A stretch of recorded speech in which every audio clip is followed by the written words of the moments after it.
listening to the Ice Prep Podcast. Here's your hosts, Bryan and Pat. Welcome, everyone, to Ice Prep Podcast. How's it going, Pat? It's going. It's a day. It's going better than your day. Hey, today. my day was great, thank you. We had football That's right, on at work all day. Yesterday was soccer. Tomorrow I've got Leafs during my work day, and that's actually what I'm doing at work is broadcasting those. So hey, I had a great day. I don't know what you're talking about. You had a terrible evening. I mean, the night before was a thing for those wondering, referring to the Devils scoring 4 goals, one of them counting, and losing 2-1 to the Leafs, which, I mean, do you want to get into that right now? I mean, yeah. Okay. It's hilarious. First of all, the fans that started throwing stuff at Prudential Center, I hope they never go back to a hockey game again. I hope that they never put on a Devils jersey again. I get that part of it, and this is also probably why there was stuff thrown in the Avalanche game, is that it's the night before Thanksgiving in the States, so you get different type of fans at the game. They're going to drink like crazy because, hey, I'm off tomorrow. Doesn't matter. I'm also off Friday, so that people just go hard. And honestly, I think one of the funniest things to me from that, like that situation is not funny, but the comment from Lindy Ruff after the game when asked about the crowd, he goes, like I've said, we've got passionate fans. Because that was earlier on when he was asked about the fans basically calling for him to be fired in game, like the first home game. It's like, we've got passionate fans, so it's just one of those funny things to see. We were talking about this before the episode started because you kind of asked me my thoughts on it, and this to me is the best way possible that the Devils could have had their winning streak ended. Which seems kind of like you don't want a winning streak to end, obviously. You want to see your team end up going, what would it, it's 79-3, but you're going to lose eventually. And it's impossible. There's no better loss in a win streak than one when you outplayed the other team, you outperformed them, you literally scored 4 goals, one of them counted. That's just the way it goes. The first and second one that were disallowed, you could argue either way. It just didn't go in the Devils' favor. The third one that was disallowed, that was never going to be a goal. Like, just straight up. For people that don't understand that one, if you kick the puck and it touches every single opposing player and goes in the net, it's still not a goal. It's because the last touch from the offensive team was a distinct kicking motion. Even if it was the opposite way, it wouldn't be a goal. That's just the way the rule is. Yeah, I know it's stupid. But so I mean, it makes sense. It makes sense. I to just kind of jump in, I sincerely believe at least one of those goals should have counted. I mean, we can what about it all we want, but just looking at that, it just didn't feel right that they had 3 called back. Now they're up to 11 goals called back on the season. That's nuts. That's just maybe the issue is Lindy. Maybe he's just like, play old school. And well, I want to say the few of them have been like split second, or like Cale Makar gets the call in the playoffs. The Devils don't get the call in the regular season for like not in control of the puck as the player's going back. It is what it is. To continue my thought, 13 wins in a row.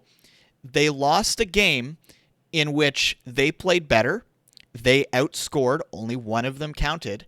The last 15 minutes of the third period, it looked like the Leafs were doing everything they could to not have this game get completely out of hand. Like they were holding on for dear life, and Matt Murray played out of his mind. Vanacek kept the Devils in it with an unreal save. Was it Marner and Tavares late in the third? And the reason why, for me, this is the absolute best way is what I said there, is you don't look at it. If you got blown out, suddenly the mentality changes. Like, you look at the players talking, they're like, that wasn't a losing effort. That was a game that, say, 90 times out of 100, you probably win. Sometimes it goes the other way. Yeah. Puck, it was according what? to Money Puck, I believe it was like it was 89 or I think it was higher than that.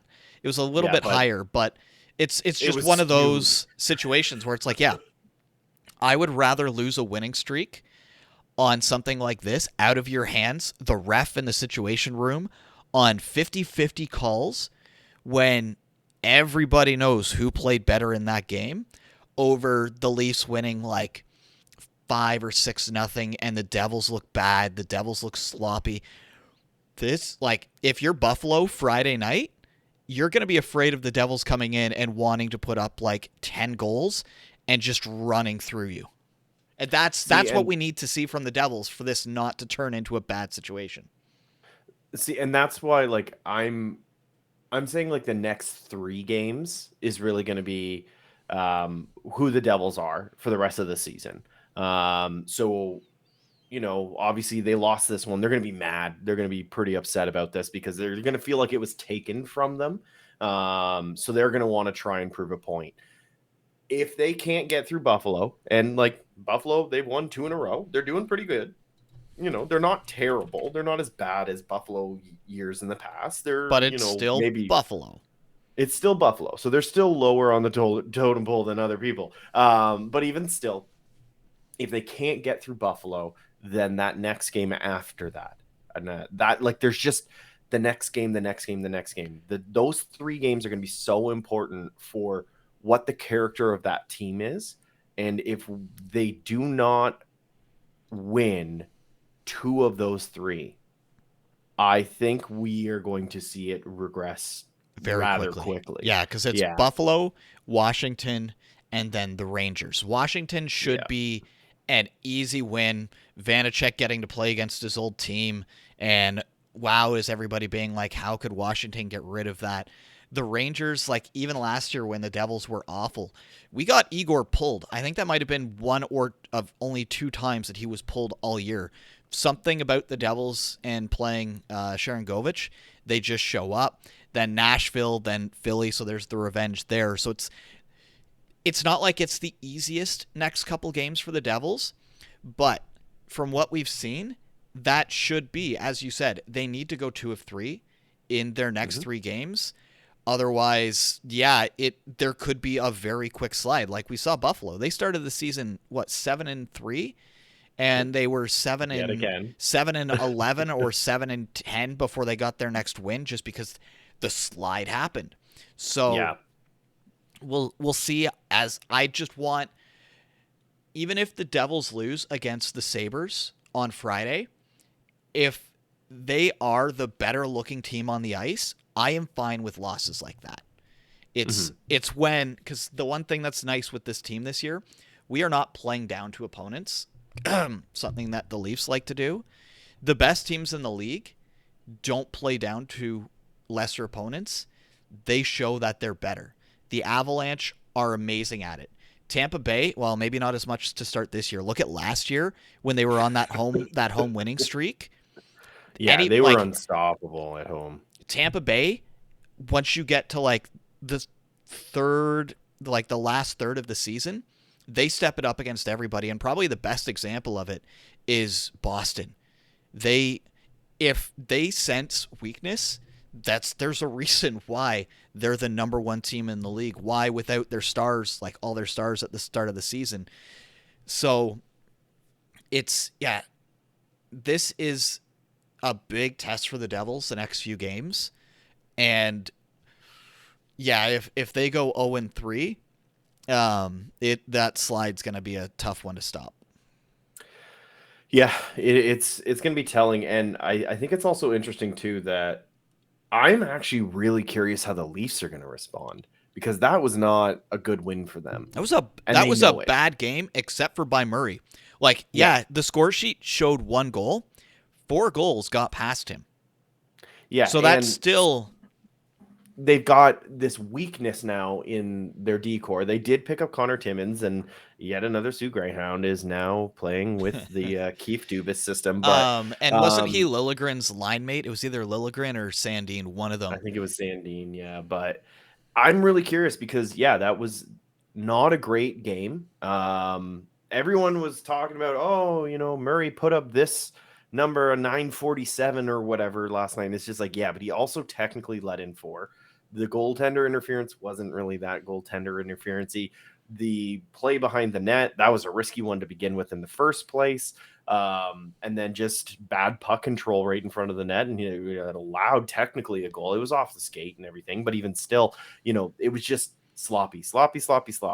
And I'm really curious how they're going to respond. I believe they're playing, is it Carolina on Friday? I think. Yeah, so it's a really fun 2 p.m. I have to think of puck drop time, not pregame time. So they play 2 o'clock in Minnesota, and then Minnesota, yes. and then Saturday they're against Pittsburgh again, if I'm not mistaken. Yeah. So it's just like November is when they play the Penguins, apparently all the times.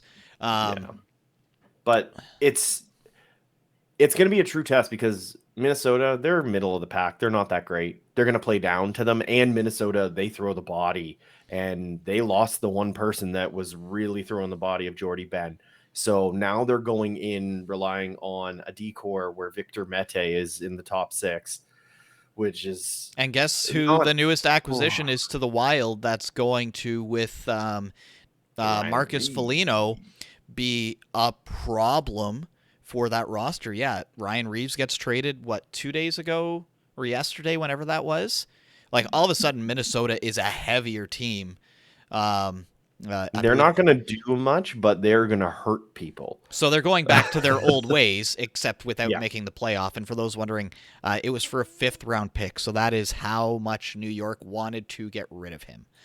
Well, he demanded a trade. So he was scratched, and he was sick of being healthy scratched. So he said, if you're going to keep scratching me, get rid of me. So they're like, okay. So they traded him away. So, yeah, it's going to be really interesting because, they're following it up with the back-to-back. They have looked pretty kind of meh. They've had a lot of back-to-backs, though, this year. That's ridiculous amount. So which means probably their second half of the season will be really light, which... some teams would not like that leading into the playoffs, because in the playoffs you're playing essentially every other day without stopping. It's like baseball teams that get big breaks because they advance too quickly. We saw it this year. They struggled against the teams that were playing constantly. Like, you just get in that groove, you get in that routine. Murray has looked good. I think he doesn't start against Minnesota. He's going to want to play against Pittsburgh. No, he's already done his Pittsburgh. Why wouldn't you want to do it again? Why wouldn't you want to do it again? Pittsburgh's the better team, so you start the better goalie. Well, Samsonov might be back. I guess we'll have to wait and see. By the time you hear this, we'll know exactly who's in net for what game. Because shortly after this will go up, the Leafs will be playing. But that team has too many injuries. I do feel bad for how many injuries there are on the Leafs right now, though, by the way. Yeah, I mean, but... Morgan Riley's on LTIR. They did a really good job of building a lot of D depth, which is surprising. Again, like last year we were talking about, it's like, oh, their decor is actually good. They've actually now built some like solid decors, so they can really pull from the bottom and still find some really talented players. So that's like good on Dubas for being able to finagle that. That's very well done. If you remember, just before the season started, people were up in arms that they're like, why did you sign Victor Mete and Jordy Ben? They will not play. And then Jordy Ben was playing up on the top line, and now Mete has to step in. Connor Timmins is going to have to step in. Especially if if another player goes down, they're going to have no choice, or they're going to have to emergency call up somebody, or put Marner down there again and hope Nico doesn't burn him. But mind you, they don't play again unless they meet in the playoffs, which would be fun. So we could talk ad nauseum about this, but Speaking of food, wait, you've got a finger up. What do you want? Because I was going to say, we talked about stuff being thrown on the ice, and I think this is Yeah. where you want to go. Yeah, So we'll that's where I jump was from headed. my team to your team. Yeah. Because So, what happened last night? Colorado lost to Vancouver, which is the worst sentence I've ever said. No, I've said far worse. Things that I'm like, how didn't I just catch on fire after saying that? So they lost against Vancouver last night. I don't know. It doesn't really bug me right now at all. They're missing so much talent, and like as much as the Leafs, they're missing pretty much their entire decor. Colorado has been banged up. They've been playing hurt. They keep losing people. It feels like the season before the last season, where oh, this is the year. It's gonna happen, and then every other game there's an injury. But with missing like Landeskog and Nichushkin, now Evan Rodriguez, Byram is I think still out. Gerard came back last game. There's a bunch of others, and they're just kind of cycling in half of the Colorado Eagles. So, but they're still winning. You're 7-3-0 in your last 10. You're tied for second in the Central with the Jets. There's two reasons why they're winning. I mean, Nate and Makar, Nate, Makar, and Rantanen. So the big three, the people that you expect to score, like you pay them money to score, so they're scoring. Leafs, you should take some notes. But Tavares is scoring. And Marner's on a 14-game point streak that no one's talking about. But the other thing that is keeping them going, once again, Mr. Sakic has found a goaltender in the rough and has put him in net. He started off a little bit shaky out of the gate. New team, new dynamic, new people in front. He has to learn their systems, and he has. And Georgiev is playing out of his mind. Francouz was in last night, so I'm just going to point my finger at him, even though he is still playing pretty well, actually. But Georgiev, he is currently sitting third place in save percentage in the league. Well, we knew he was good, but there was flashes of it. But the issue was, who was he behind? So he'd never get proper playing time. It's just the way it goes. And yeah, the Avs have a system that if a goaltender, the Avs literally need, can you stop half decent chances? Yes. All right, we will make sure that in 2 years you make $5 million a year. That's literally the model that Sakic has built. And then they go to another team, and it's just like, have they regressed? It's like, no, they're playing behind not like the best defensive core in the entire world. Like, I know that stats wise, you look, New Jersey, obviously they're killing it. So many teams are, but like plain and simple, I just think that that the goalies just aren't facing the same high danger chances in Colorado. Like you look at Grubauer, he goes over to Seattle. Of course, he's going to get lit up. That's a team that is just pretty much just like baby deer. Last year, their legs are shaking the whole time. And then you've got this year with Darcy Kemper over in Washington. Again, that's an aging team. That's a team that they thought they still had enough gas in the tank. Well, and then they don't have Backstrom all year. And she just came back. A big thing with the Avs too is they push a lot of play to the outside, if I'm not mistaken, right? Like they try the high danger shots. There's not a lot of them, and if a team is getting high danger shots against the Av, it's probably the third pairing is out there, and the forward line is tired because your top four does a very good job of Georgiev will get to see the puck because it's so rarely in that high danger chance unless that's all you need. Unless the opposing skater is skating backwards in and hits a player, and then a penalty happens because that's a thing in hockey. And that's the thing that's happened 3 times to Cale Makar, which is why the food was thrown. I think it was gummy bear. It was either gummy bag bears of Skittles, or jelly beans. I believe, is what it was, wasn't Skittles. it? I think it was a bag of Skittles. That would actually hurt. Yeah, those would suck to get hit with. Not like a chicken finger like Holla got hit with, but but even still, more or less what happened. If you haven't heard, didn't get as much fanfare as the New Jersey game because, I mean, that thing was just a poop show. But more or less, the Colorado Avalanche were on the power play. They were down by a goal. They were trying to come back. And one of the Vancouver players was watching the puck come up through McKinnon as he was rushing up like he normally does to carry it in on the power play. And he backed into Cale Makar, who couldn't move out of the way because there were players in the way. And because he had no options to go anywhere and the guy wasn't paying attention and ran into him, Cale gets penalized. Now, I do understand the sort of logic behind it, but I also think this is garbage. That is a stupid rule. And I think a lot of people, if they saw it, they'd be like, oh, that was an accident. This wasn't an intentional thing. And that's really what it comes down to most of the time is intent. And there was like the intent for Cale, you could tell with the way he was looking around was, how the hell do I get out of this situation?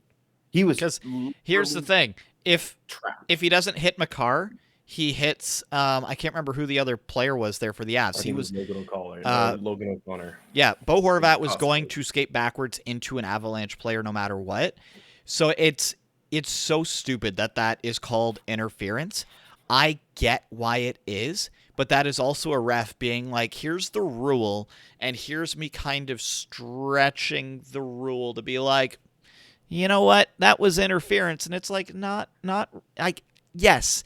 It's the third time now. Technically, unless it's one of those things that the refs are seeing a pattern with Makar, that he does that to try and get players off, and they've started to call him on it, him clipping. It's like Kadri used to get calls all the time till refs realized that he was very good at drawing these non-calls. I don't know. It's so stupid. I mean, if it's going to happen, let it happen in the regular season and not in the playoffs. But like, you're not simple. Last night, the reffing across the board, at least when it came to East and West, it was pretty sad. Like, it was pretty pathetic reffing. Like, the one ref was so afraid to turn over the call in the New Jersey Toronto game. He stumbled. He literally said the wrong thing, and then was like, "Oh wait, no, it's actually no goal." Sorry, because I think he knew that how loud that crowd was going to be, because that was a very loud building. Yeah, having watched and listened to Devils games for years, I have not heard the broadcast like have to turn down the crowd volume. You could tell because you couldn't hear the announcers. So yeah, it's just a weird night in the NHL. I mean, you're not going to win every game. At the end of the day, your team still has 23 points in 18 games, which you keep that pace, you make the playoffs every single season. I'm pretty sure you're at a better pace right now than you were last year at this time, not by much, but a little bit. It's pretty similar, and like, you know, I'm pretty sure they're going to make the playoffs. Do I think they're going to win the Stanley Cup? No, I don't think they're going to go back to back. If they even get just to the playoffs, sick. You know what? Keep it going. That's great. They're playing hurt. They're third and fourth lines. They need a lot of work. They don't have a second line center. Like, they don't have it. You never know what Saka can do, though, because nobody saw Arturi Lehkonen being a traded player and becoming a key piece. Like, you just don't know what's out there, what can happen, because second line centers are not easy to acquire, but they're an easier position than a lot of teams who are in dire need of, like, right shot defenseman or first line winger. So there's at least that going for you. It's just who knows where or what player that will be. I still think that of the teams in the West right now, the Avs are probably third on my list of making it to the Stanley Cup final. It goes Golden Knights, Dallas Stars, and Avalanche right now. Mm-hmm. And the Golden, if we somehow get Golden Knights and the Stars in the Western Conference Final, that could be just one of the craziest series we ever see based on the way they're playing. Did you see what Dallas did last night? Down by 3 goals with 9:56 left, come back to win If I'm not mistaken, isn't Jason Robertson now tied with Connor McDavid for the goal lead? Like, I know he's in second place for points. I'm pretty I sure didn't he double check tied the goals. McDavid for goals. Yeah, it's McDavid, Robertson, and Horvat all have 16. Yeah, and McDavid, he slowed down. He's not on a goal per game pace anymore. Well, But he always regresses. He comes out really hot, and everyone's like, "Oh, right, I don't know how to play against this kid." even And then if they remember. if Robertson scores 4 more goals this year, he is already surpassed the contract that he signed. That is how unreal this kid is. Bo Horvat, I think he is getting close to, if you go to his last 50 games, like if you include last season, he is getting close to that 50 goals over 50 game marker. Like the dude is basically showing the Aquilinis that you made a mistake signing JT Miller. I'm going somewhere else next year. They're going to give me $12 million because you guys aren't here. And that I don't want him to come to the East because he is a monster. He can stay out West. Yeah. He's one of the better unsung players, and I'm really glad to see that people are finally kind of talking about him with some really high praise. Do you know who's going to sign him in the offseason? It's going to be Buffalo. Arizona. Or sorry, not Arizona. Anaheim, the other A team. No. Anaheim. He wouldn't go to Anaheim. Oh, he wants to win a cup. He's not going to go to Anaheim. He'll go to Anaheim. No. He wants to play with Zegras. No, he doesn't. I bet you. He wants to move close to home. He'll want to play in Toronto or Buffalo, or maybe he'll go to Detroit, honestly, because that would be scary. Surprise, Detroit is currently in a playoff spot. Well, if the Red Wings continuing on, if the Red Wings don't, isn't Larkin's contract up at the end of the year? Oh God, I don't know. Probably. So there's the chance that they don't bring Larkin back. Oh no, we lost our captain. They bring in Bo Horvat. Mr. Horvat. Maybe. I mean, I don't think he stays a Canuck. I think there's so much bad blood. They've already, I think, I don't remember who said it, but the line "that ship has sailed" when it comes to signing has now been uttered, I believe, by the GM. So I think he is almost guaranteed to not be a Canuck by the end of, or by the start of next season. So you're going to see a very he could win the Rocket. Well, I don't think I can ever think of a player that will score the most goals, be the captain of a team, and walk. That's not supposed to happen. Do you imagine during peak Ovechkin years, he's just like, bye. You guys don't want to pay me. You decided to pay this other guy instead. You don't. I mean, that could happen with Matthews. If we see yet another season where they get to the playoffs and they're eliminated in the first round, he's going to go, put me out West where I can at least get to the second round. Oh, he's like, you and I said this, I think a few weeks ago. We've said it a few times now. It has to be Eastern Conference Final, bare minimum, or Matthews does not return to the Leafs. See, I think if they make it to the second round and at least put up a fight in the second round, he'll What still if it's Boston or Tampa in the second round and they lose to them again? He won't stay. Well, yeah, and that's the thing. I think he's just sick and tired of running into the same teams, and that goes straight to almost dropped my first F-bomb on here. That goes right to Gary Bettman, because he's just like, no, East West, let's do rivalries instead of doing the reseed based off of position throughout the entire thing. It should be 1 to 8. No, I do like the East West just because of travel. Wow. I mean, that would be crazy to have the first seed taking on the 16th seed. That narrative would be amazing. But at least go 1-8, reseed second round.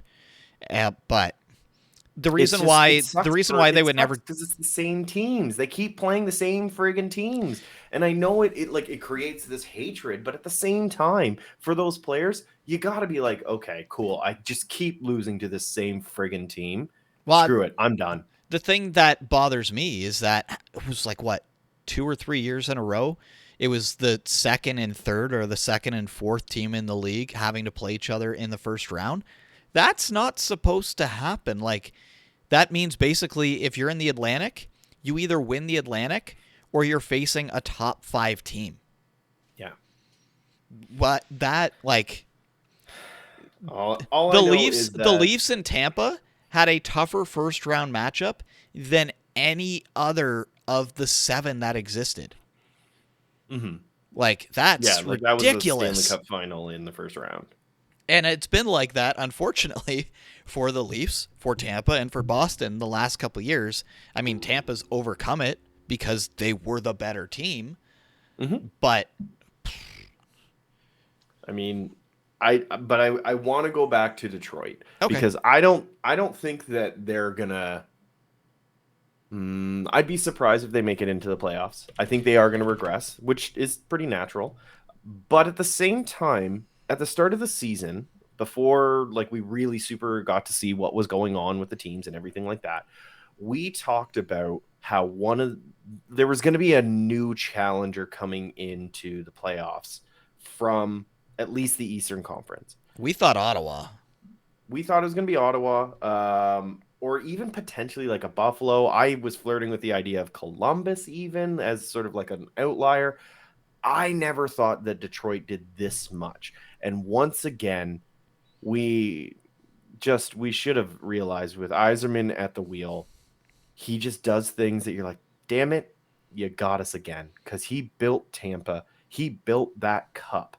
Don't built doubt the those Yzer plan. cups. Yes, that entire team is his DNA through and like everything about it, the way that they play, until Sergachev not having anybody signed for over, what was it, like 7.9 million or something like that. Like, the number was set and you don't go over it.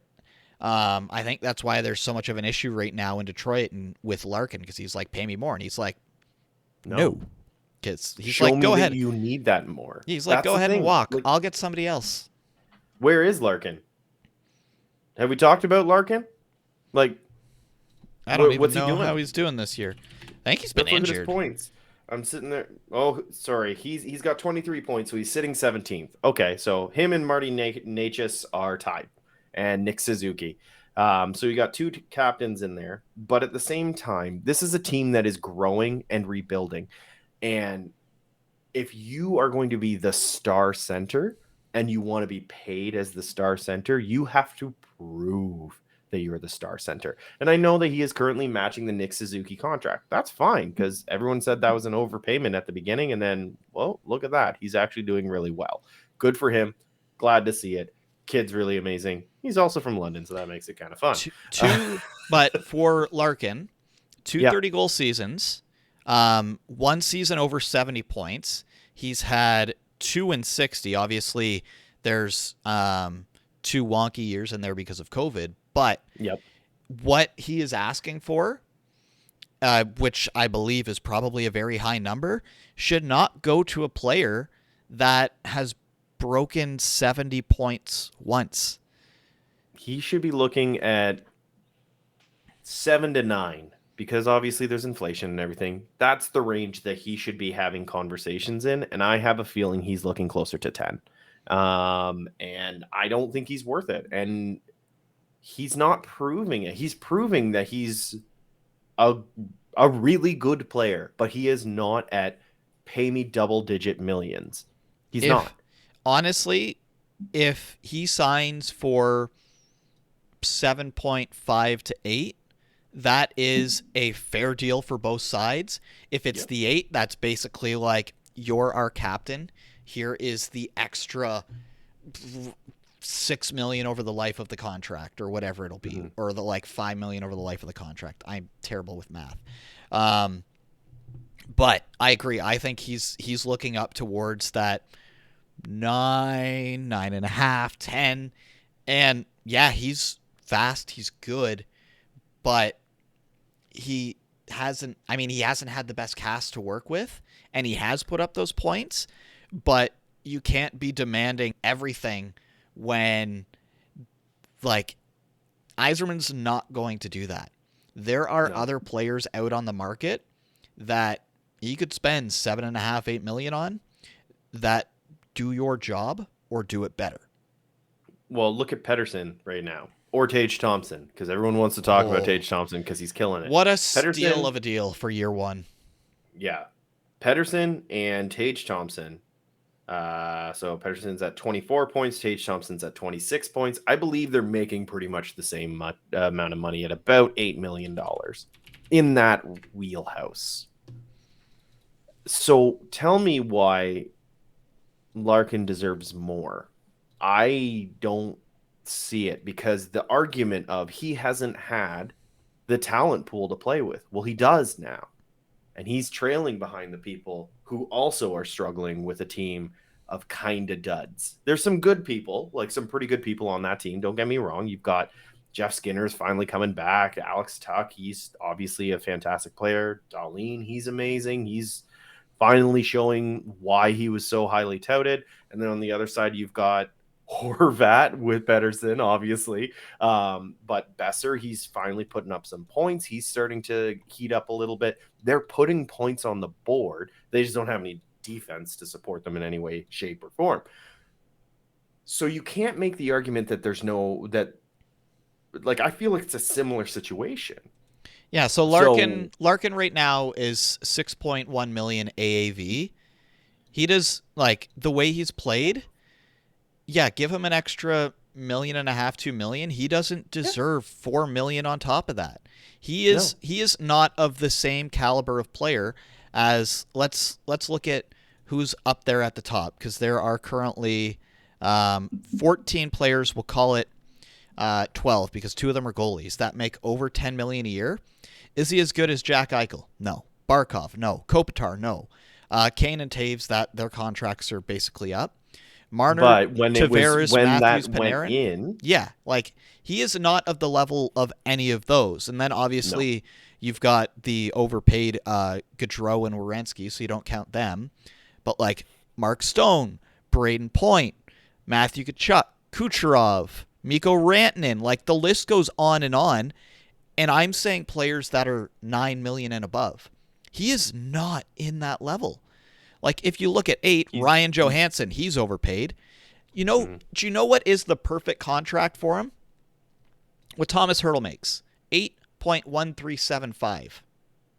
Yeah, that's a good comparison. The two of them are similar. And that puts you right with Brady Tkachuk, just below Blake Wheeler. And Tkachuk, that's a perfect one-to-one to me, because they are two completely different play styles, but they bring the same thing to the teams. And a little bit below Aho. So that bumps him up. Yeah.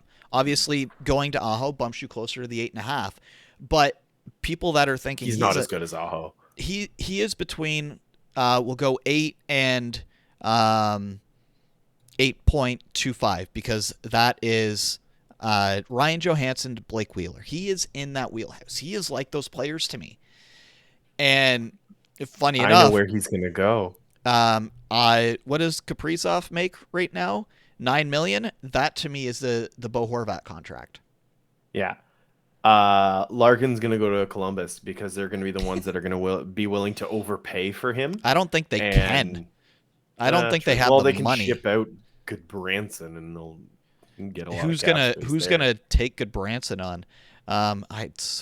So they've got. But even still, think about the line, like a combo of Laine, Gaudreau, and Larkin as a top line. That's not bad. That's actually a pretty good top line, and I know that that's what they're going to be looking for. But then the issue is like the tertiary players, the ones that are going to be a bit lower. So I don't know. I can't believe we're talking this much about Dylan Larkin, but it's wild to me that he thinks that he's valued at borderline 10 million. And again, I know the cap's going up, but that doesn't mean your skill has. Yeah.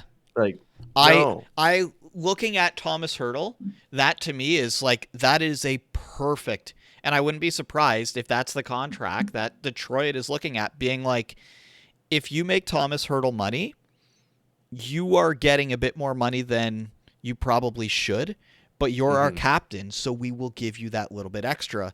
And then that also sets a very good number of just above $8 million that Yzerman can be like, nobody goes above this. Yeah.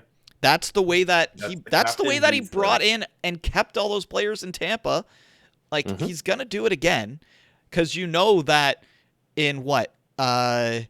We are in the second year, so third year. So in 2 years, we know that Lucas Raymond and Sider are both going to demand $8 million minimum. And then the next year after that, Casper, who's Yes. showing that he's up for that task.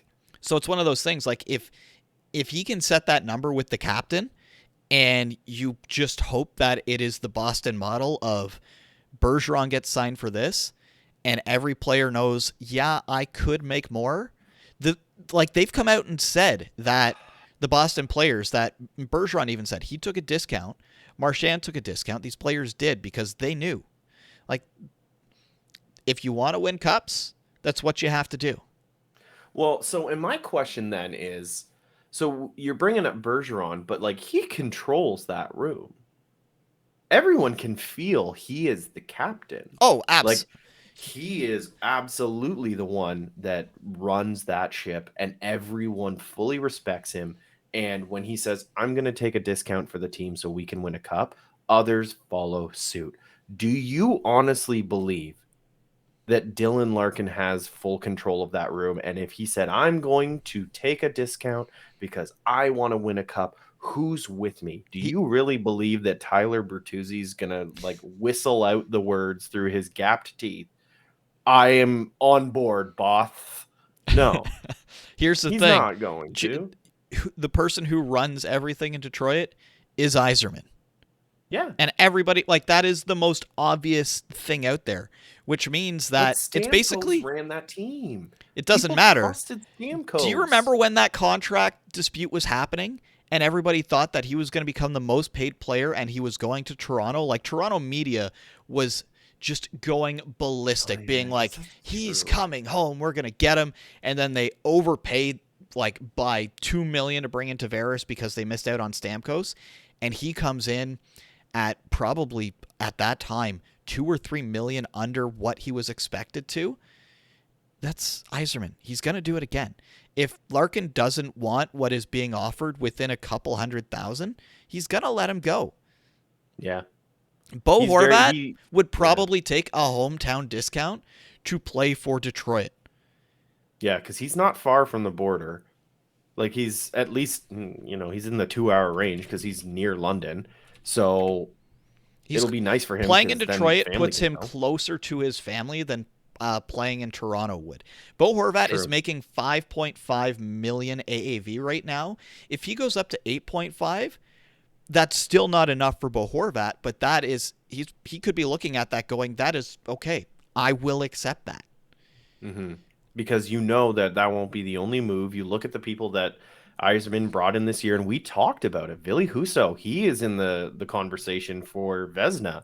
Like, people are actually considering him as like in the top 10, if not like top 7 goalies in the league currently, at least.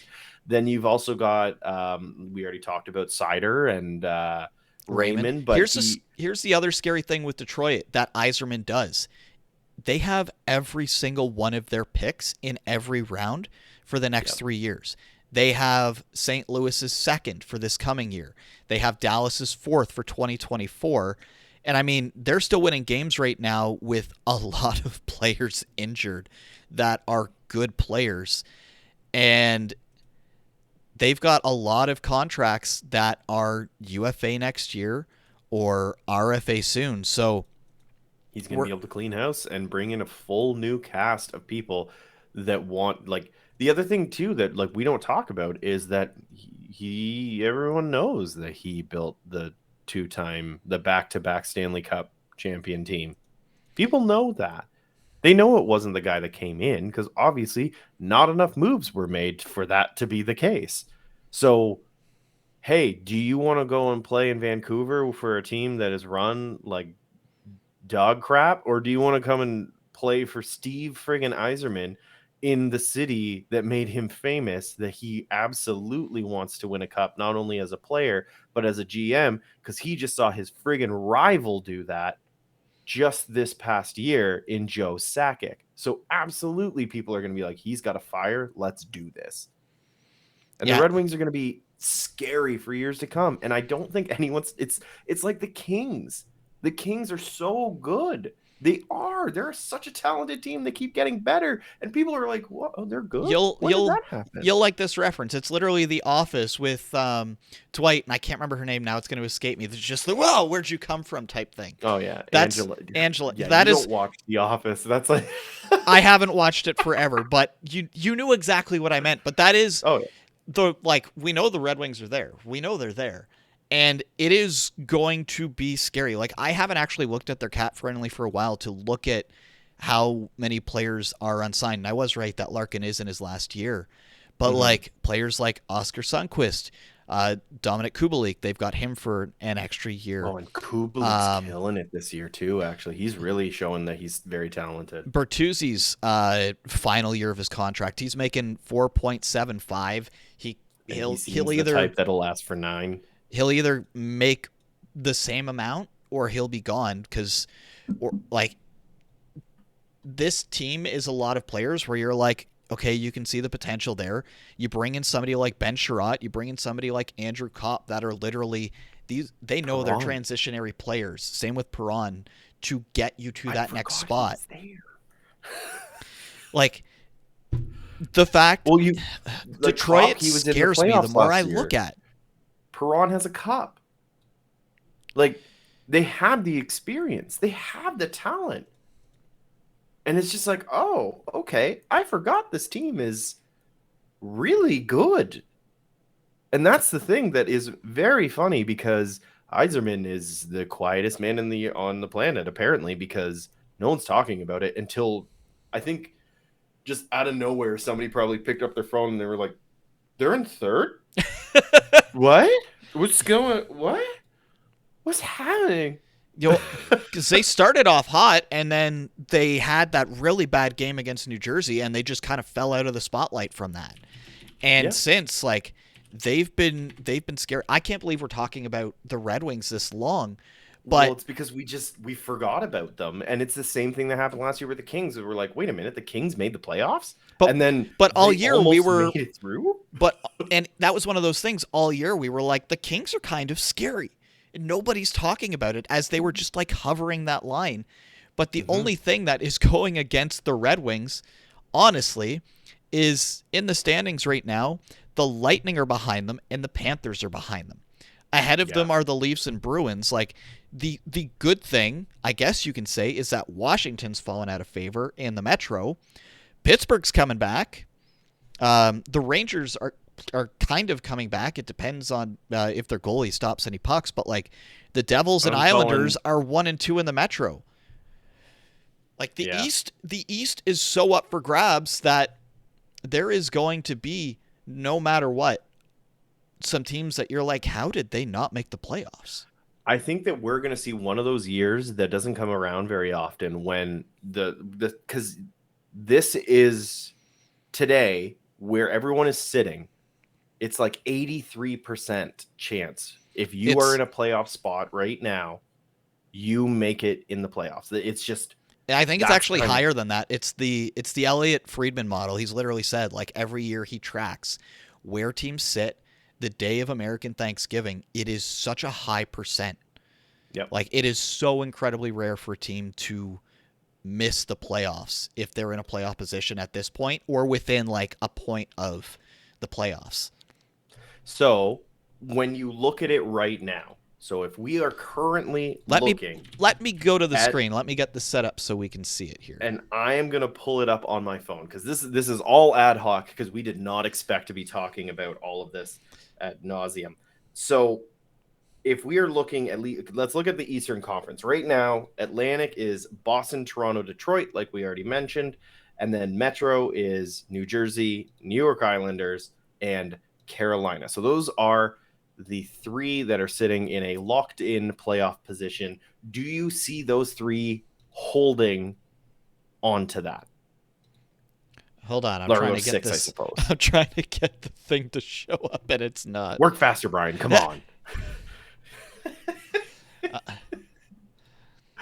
I'll get it. Okay, so I'm gonna keep rambling then. To me, it's actually shocking that Carolina's so low. But I think Yeah, the moves they did in the offseason, and I mean they picked up Patches and he's on IR, and then they picked up Brent Burns and he's doing okay. Like There we go.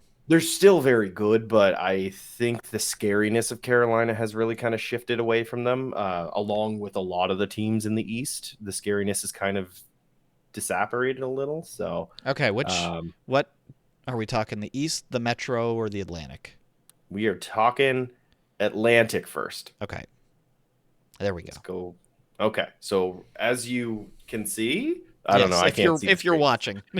If you're not Pat, Boston, Toronto, Detroit are 1, 2, 3 in the Atlantic, and then currently wild card sitting is Rangers and Tampa. Do you think that those three teams, so Boston, Toronto, Detroit, are going to be in the playoffs?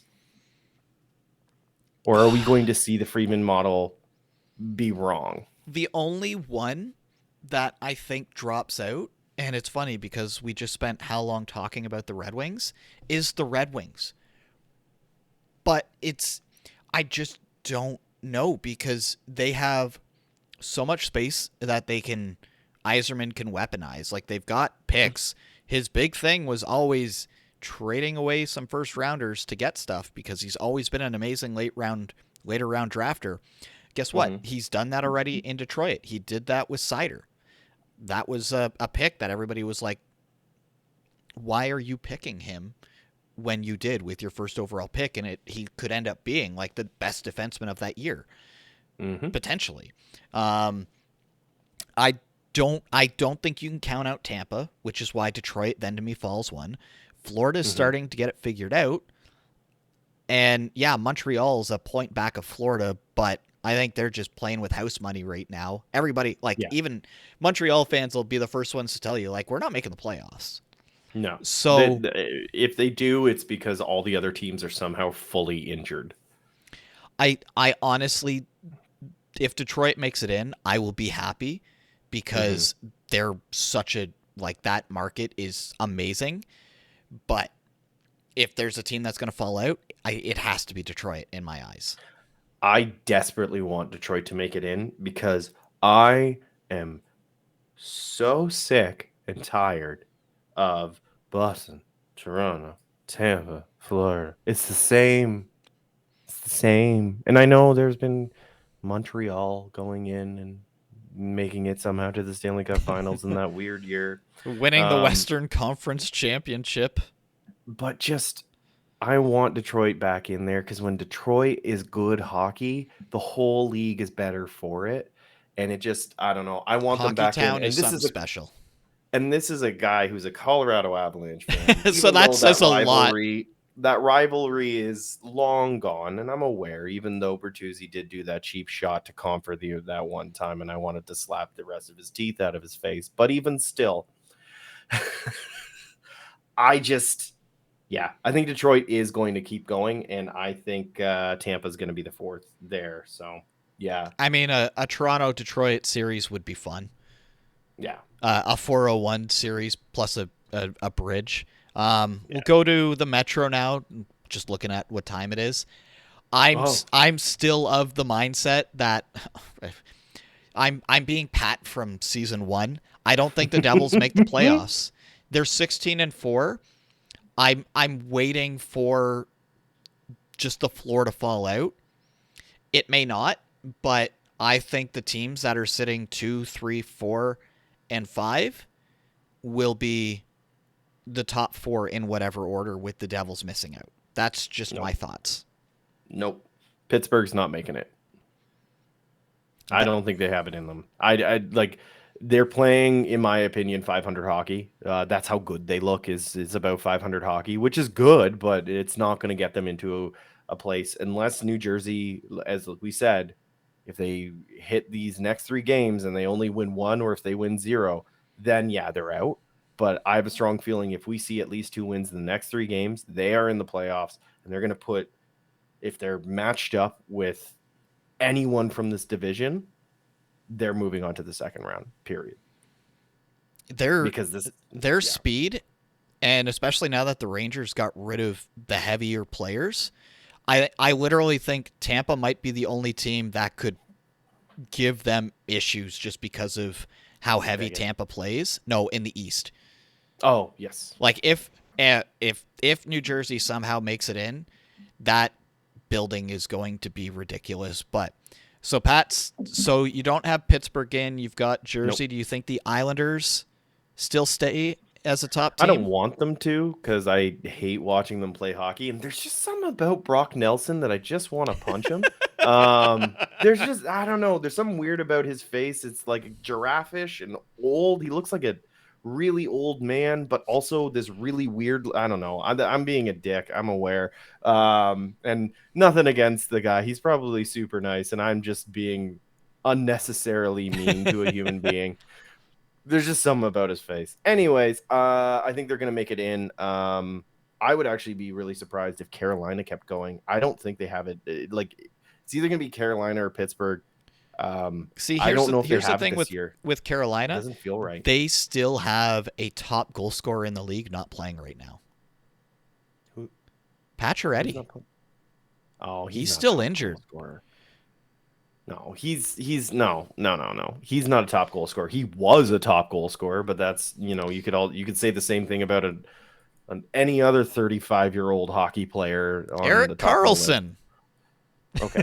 So there are outliers, but Patches is not one of those. He's still a good hockey player, don't get me wrong, but I just He's a playoff player though, so that's why I'm thinking. Well, he was, and he keeps getting injured. He's that's older true. now. Like, playoff hockey is more brutal, and his body is showing that he is not up to task. Plus, they've got Freddie Anderson in net, and we've seen how he does in the playoffs. There's a reason why he didn't really play in the playoffs last year because bad juju there. But even still, Carolina looks shaky to me. I don't know if I trust it. West, you want to go Central or Pacific? Let's do Central. All right, Central right now. Top. Okay, first of all, I have looked at it.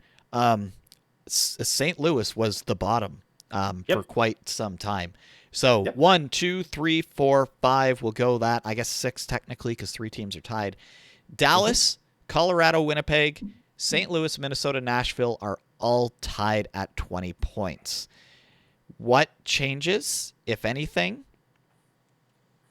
from this? Nothing. I think the top 3, I think they all make it. I think my Winnipeg call is going to come true, oddly enough.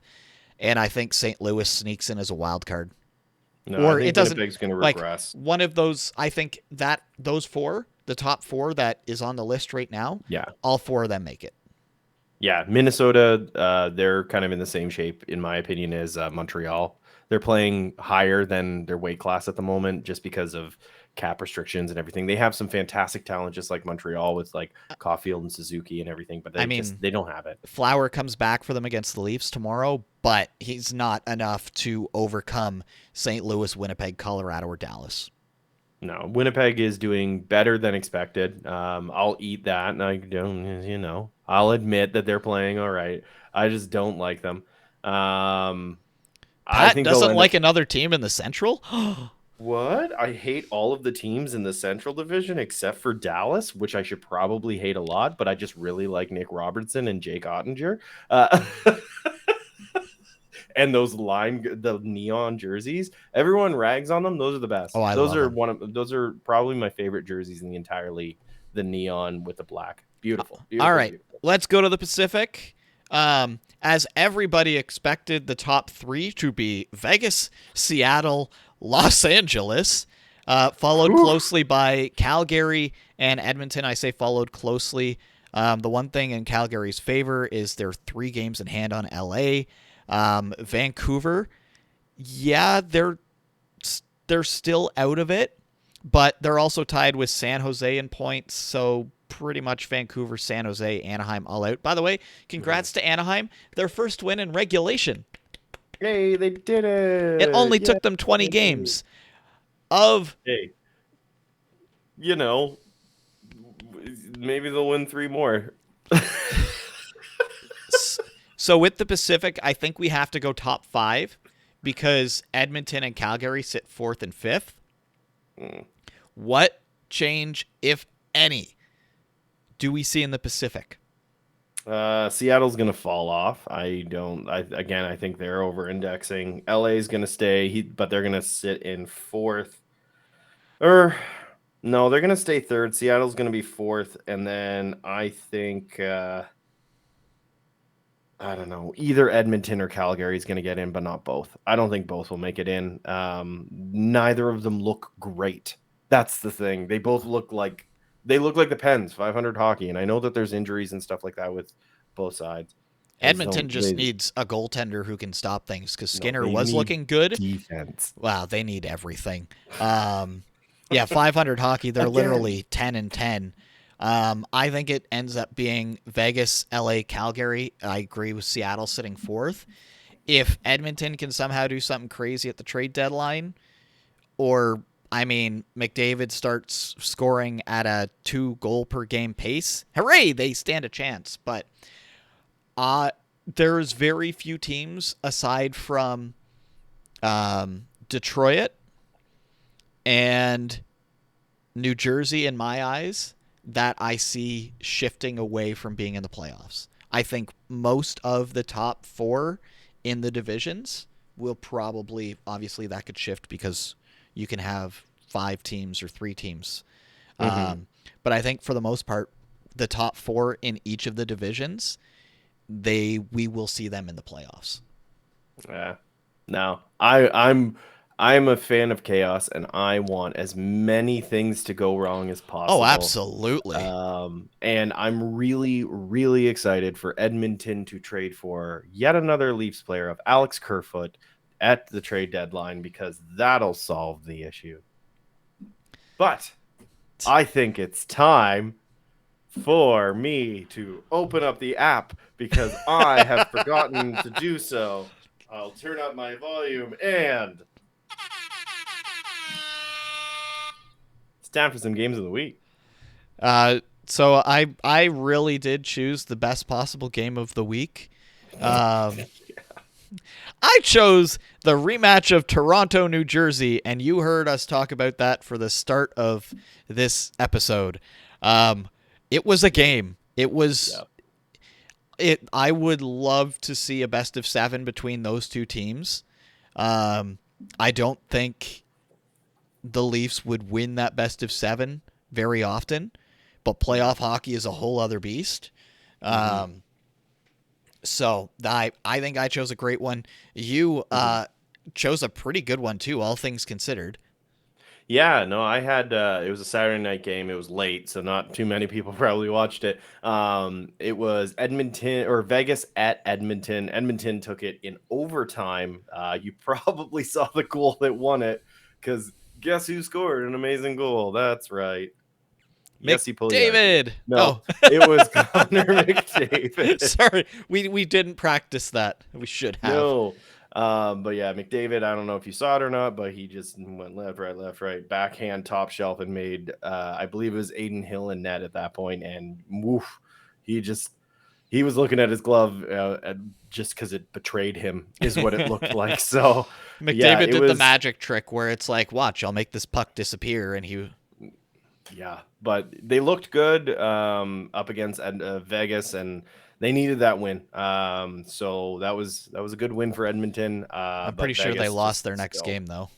Yeah, but they still gave Vegas the 1 point, so they needed the straight win. And unfortunately, they gave them a point, so not as good as they wanted, but at least they still eked out 2 points. Mind you, it was either 49 or 51 save shutout for the Islanders over Edmonton in their next game. So there's that going for them, which is just hilarious. All right. Now, in doing this week, you're like, I said, I'm picking a game on Tuesday. You were like, clearly you are taking the 2 teams that are 11-6-1 as of recording facing each other, being the Avalanche and Jets. That is not my game of the week. I've decided to be chaotic and going for the one that starts at 10:30 that night in LA. You're pulling one of my moves. Okay. In LA, the Kraken taking on the Kings. The Kraken early on is still a fun team to watch. There's the whole thing going on with Shane Wright, which is just so stupid. Just let the kid play. Let him play in the AHL. Like, I hate seeing this whole saga. But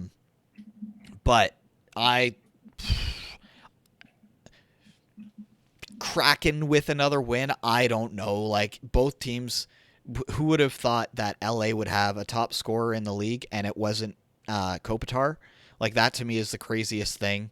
Or Byfield, because that's what he was brought in for, and he's taken forever to develop. So that's my game of the week. Not the one Pat expected. No, that's a fun one. It's nice to see Seattle on the games of the week, because I think we only had them one time last year. When we used to do like the bad game. Yeah, it was the game that you should watch because it's going to be terrible. They and were we in were a always lot of right. those. They were in a lot of those. Yeah, it was like 8-7 or like 8-1, and it's if you like goals. So mine is not on Tuesday. It is on Monday. It is an 8 p.m. game, but it is technically a West Coast. Technically, kind of. 7 p.m. start for that market, which is usual. But that's looking at it. That's a good game. It's Dallas versus St. Louis. So they are going to be playing in St. Louis. St. Louis, they found the right gears, unfortunately. Jordan Winnington is back. And I hate that name more than anything in the world. But I know what jersey I'm getting, Pat. No. But anyway, so I think St. Louis, obviously they're playing fantastic. You're starting to see why Robert Thomas and Ryan O'Reilly and Jordan Kyrou, why they're getting the contracts that why they're playing up to their contracts now, thankfully. And then you've got Dallas that they brought in a new coach. They have the old systems from Bonus, and they're continuing to have really strong defensive games in front of either Wedgwood or Ottinger. And then you've got people like Jason Robinson that's just like, you know what, you guys can. He's trying to be McDavid even though he's not at that level, but he's somehow kind of playing almost up to that level. The fact that they held out on signing him, what were you doing? They didn't have the money. Like that was the whole thing. Like, because of contracts in the past that were not playing as well. Possible. And the issue is the style of play that they were being forced to play. And it's like, I don't like Peter DeBoer because I don't like how things ended in New Jersey. You probably don't like him because of Vegas and then or San Jose and then Vegas. But this is what he does. He makes players like Pavelski. Oh, he already had him once before. Sagan and Robertson. He's like, just go play. Shoot more. Oh, Ben is back, and that is scary for every team in the league. Although Josh Manson taking him down with a missed punch and getting him with an elbow, and that was actually kind of a day when he did that. I was like, oh, geez, he might. Hopefully he's okay. Nothing again. Like, I know a lot of people don't like Ben, but nobody deserves to get like hurt. But yes, Dallas is playing fantastic. They're at the top of the division. You've got St. Louis, who are on a tear. They've lost one or two recently, but they're still putting up points. That's going to be a hell of a game. That's going to be such a good game. It's either going to be like 1-0 or it's going to be like 6-5. It's going to be close. It's going to be fast, and it's going to be good. And Binnington's probably going to swing a stick at someone's face again. The odds of that are a lot higher than goals being called back. Yeah, because it's not New Jersey, so. That's true. Which was what? I don't think we said it in the episode. The Devils, over their first 20 games, have had 11 goals called back. 11. And on that note, that's where we say goodbye. Yeah. We've been going a little long. I'll pull it up here quick, Pat, if you want to. Oh, right. It's Movember, not November. If you want to talk about Movember here quickly, we'll get that up on the screen. Sure. For those that aren't watching, and if you are watching, you can see it. If you aren't, then you're going to hear about it. I am sporting a mustache, a little bit of stubble, just because my face is atrocious without it. And I am doing Movember. It is ending so very, very soon. I need to do better than what I'm sitting at. I have currently at $275. That is not good. I have to do more. So I'm going to be doing everything in my power to try and raise money for men's mental health, as well as prostate cancer and everything like that. I am doing step challenges. I went over my 60-kilometer goal today. I haven't uploaded it, but I am currently sitting with about 7 kilometers on my step counter. I have been doing that, and I'm lazy, so that's huge. It's for such a good cause. If you can donate, that's amazing. If you can't, spread the word. Reach out to your friends. Mental health is super important. So that is my spiel. I'm sticking to it, and just, yeah, donate. Awesome. Well, we will talk to everybody again next week, because who knows what crazy thing will happen in the NHL between now and then. I got nothing else, Pat. Yeah, me neither. I just want to go to bed. Okay, bye. Bye.